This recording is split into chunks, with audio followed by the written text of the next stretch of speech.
Wala po akong intensyon na galitin ng kahit sino, painitin. Peaceful to, peaceful na assembly, tama? Yes, Okay. Pero ako po ay nandito dahil naniniwala po ako na sobrang mali na yung ginagawa kay Inday Sara. Lahat naman kayo, alam nyo yon, nararamdaman nyo yon. Pero pumunta ako dito para awitan kayo, kaso walang mikropono. Gusto ko sanang awitin sa inyo yung bagong awitin ko para kay Inday Sara at para sa mga Duterte. Ano ba nangyari? Ba't nawala yung sound system? Pinatayan kami, Senator! Diba eh? Tinanggalan kami ng Mahaba pa boses. yung laban.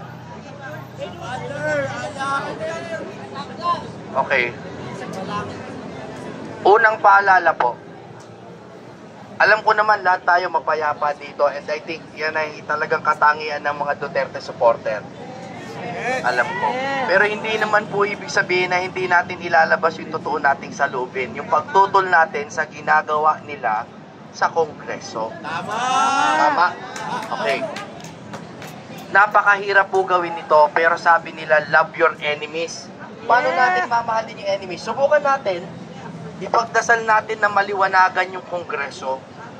Malaman nila na yung ginagawa nilang pagpapakulong, halimbawa kay Attorney Zulaika Lopez, ay hindi lang mali, kundi mali. Walang due process! Walang due process at hindi lang yun. Saan naman kayo nakakita ng wala man lang piskalya biglang pinakulong na? Hindi siya kriminal. Napakabawal, hindi naman po kriminal yung tao. Pero alam nyo, hindi bali na. Total naman at least kahit papano na solusyonan na yun ni Inday Sara. Kaya tayo nag-a-assemble dito kasi may mga susunod pang hearing, may mga susunod pang resource person. Tayo ay manawagan sa mga distrito nyo, sa mga congressman nyo, diretso nyo pong itag. Sabihin nyo sa kanila, wag naman nila gawin yun sa ating mga resource persons mula sa OVP at kung saan man, DepEd o kung saan pa man. Tama po ba? Ngayon, ito ba, kaya nyo talagang magpuyatan dito? Kaya! Kaya nyong araw-arawin to? Kaya! Okay. Sa susunod, maghahanap ako ng paraan para magka-sound system naman tayo dito. Yun! Para magkakantahan naman tayo. Kasi alam nyo, Ma'am MJ, tsaka Agent Morales at lahat po, alam nyong lahat, ang dati ko pang lengguwahe, bago pa mag-abogado, kung ano pa man, music. Napaka-importante po ng music para ipagbuklod-buklod tayo. Kaya para sa akin po, huli ko lang mensahe. Ako po ay susuporta sa inyo. Kung i-allow tayo ng munisipyo na mag-set up dito ng munting sound system, gagawan ko po ng paraan para mas makapag-usap tayo ng maayos. Dahil ang bigat nito mangangawit ako dito. Tawakan namin para sa'yo! May pinakuha po akong konti, pasensya na kayo, mahirap lang ako. Alam nyo si Mocha, merong, ano yung tawag niya, cookie ni Mocha? Okay, meron akong pandesal ni Jimmy. Yun! Padating na po. Kala namin saging ni Jimmy.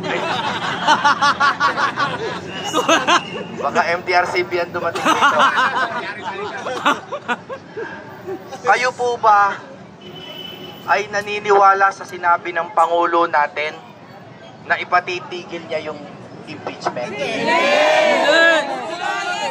Hugas kamay yan! Hugas kamay! Drama lang yan! Drama! Okay. Maniwala man tayo o hindi, kailangan po manawagan tayo na panindigan nila yung sinabi ng Pangulo.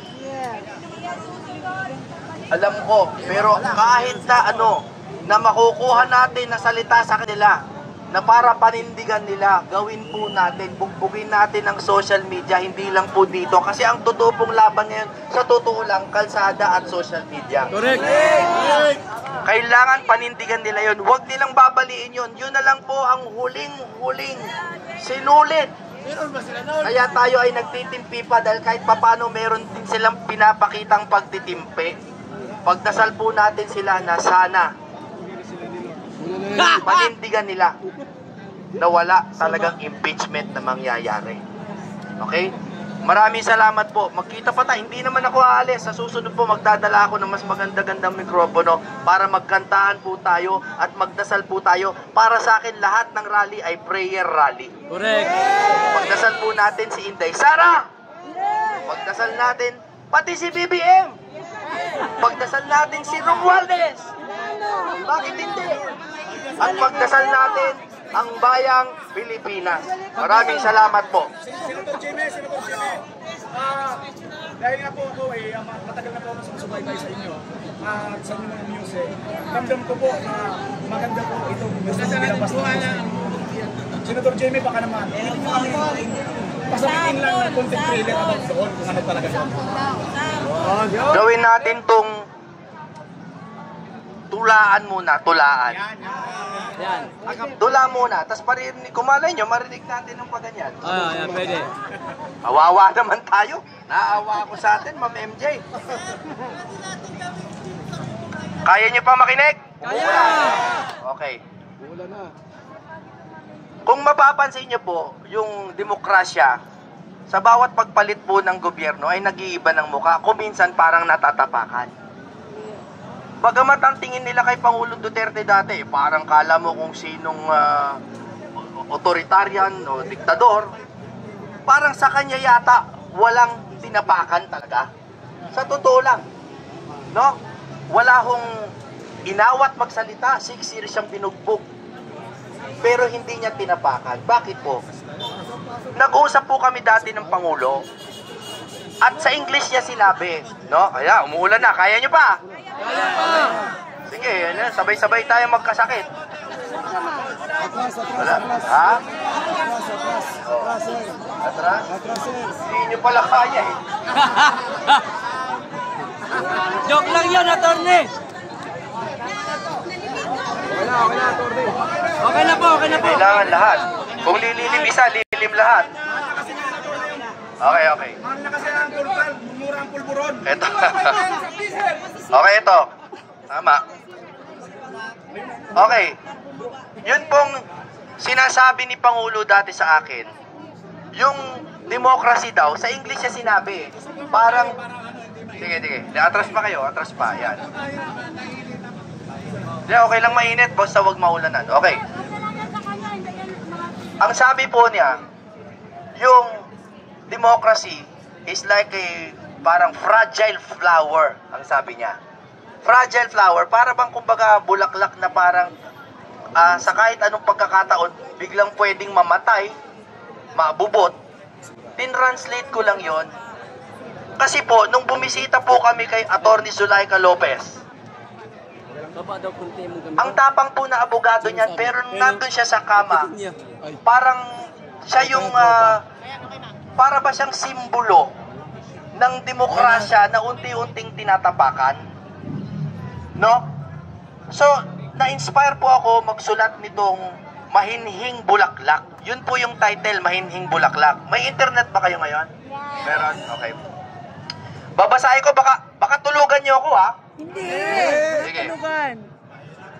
Paririnig ko po sa inyo mamaya, pero ang letra niya, Mahinhing Bulaklak. Tanim ng kasaysayan. Ang laya ng bayan. Ibig sabihin po, parang mahinhing bulaklak talaga na tayo nagtanim noong 1986. Dito rin, kung saan kayo nakatayo ngayon. Higit pa sa ginto. Italiano Gold. Yan. O pangako ng yaman, ang laya ng bayan. Magtangkaman sila na ikaw ay saktan. Mahinhing bulaklak, di kita iiwan. Nice. Yes. Nakita nyo si Bibi Sara, hindi niya iniwan si Atty. Lopez. Yes. Yun ang tunay na kaibigan. Ang koro, bulaklak ng laya kahit minsan uhaw, hindi yuyuko sa kapangyarihang ligaw. Yung. Tama. Diligan ng pag-ibig, liliman ng kagitingan. Mahinhing bulaklak, di kita iiwan. Paririnig ko po ngayon sa inyo, bahala na, awang-awa ako sa atin eh. Pero malay nyo, madinig natin. Ano, subukan natin? Okay, go! Kakaawa tayo. Sanay tayo kahirap. Huwag lang tayo magnanakaw.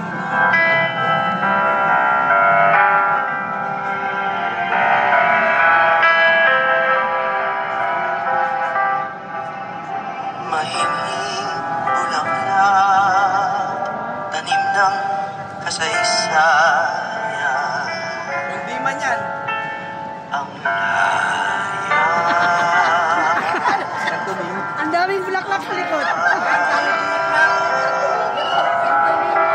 Higit pa sa minto o pangako ng lahat. Ang laya ng bayan. Magtangkaman sila na Iyak. ikaw Iyak naman. saktan.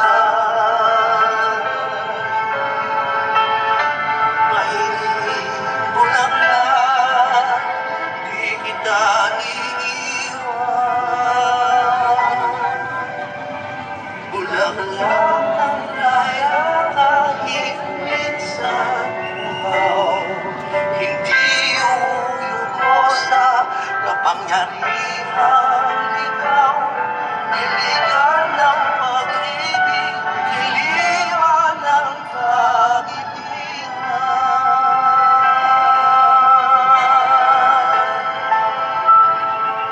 Mahiling bulaklak, di kita iiwan. Di kita iiwan. Di kita iiwan.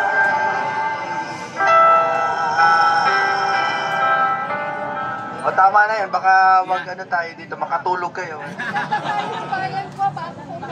Sige po. Kaya ko lang po ginawa yun, last message. Kasi po kung mapapansin nyo, lahat ng mga kanta natin pagdating sa rally, no? Mula dati pa, yung mga lumang kanta, kailangan po natin gumawa ng mga bagong kanta na sasalimin yung mga bago nating saloobin. Yung ating konting puot ngayon sa nangyayari ngayon. Pero yung ating pag-asa na alam natin balang araw, si Sara magiging presidente natin. Isang huling sigaw, 3 beses. Inday Sara Duterte! Inday Sara Duterte! Inday Sara Duterte! Mabuhay ang Pilipinas! Mabuhay! Mabuhay sa Atty. Jimmy Bondok! Mabuhay! Iloklok sa Senado! Mabuhay! Ano pa nga ba? Naisingit mo pa yun. Pero salamat po sa pagmamahal nyo. Mabuhay po si Inday Sara at si Pangulong Duterte. Mabuhay kayong lahat! Mabuhay!